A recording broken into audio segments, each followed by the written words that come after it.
Hello viewers, welcome back to my channel. आप सब लोग कैसे हैं। आज यूडीआर किचन में बनने जा रहा है ब्रेड क्रम्स बनाने के लिए मैंने फ्रेश ब्रेड का इस्तेमाल किया है। अगर आपके पास पहले की रखी हुई ब्रेड है तो उससे भी ब्रेड क्रम्स बनाए जा सकते हैं।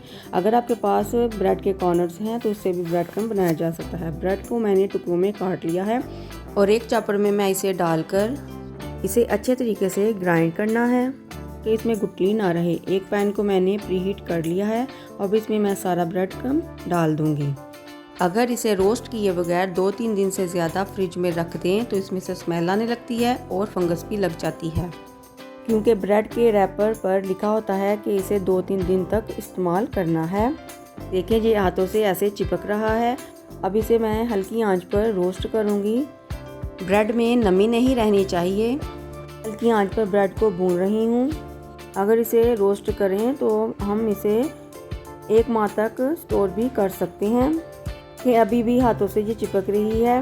मैंने ब्रेड को 15 से 20 मिनट तक रोस्ट किया है। अब ये हाथों से चिपक भी नहीं रही और इसने पैन छोड़ दिया है। जब ये पैन छोड़ दे तो ये बिल्कुल मार्केट जैसी ब्रेड क्रम्ब बन चुकी है। देखो, ये हाथों से भी चिपक नहीं रही। अब मैं इसे बोल में ट्रांसफ़र करती हूँ। आप इसे चिकन फ्राई, कबाब, आलू की टिक्कियाँ और आलू फ्राई में भी इस्तेमाल कर सकते हैं।